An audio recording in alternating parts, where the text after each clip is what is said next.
The National Weather Service in Raleigh has issued a severe thunderstorm warning for Central Wake County, North Central Johnston County, Southeastern Durham County, South Central Franklin County until 6 p.m.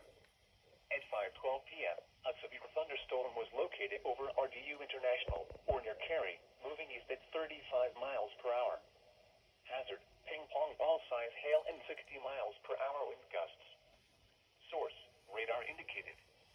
Impact, people and animals outdoors will be injured. Expect hail damage to roofs, siding, windows, and vehicles.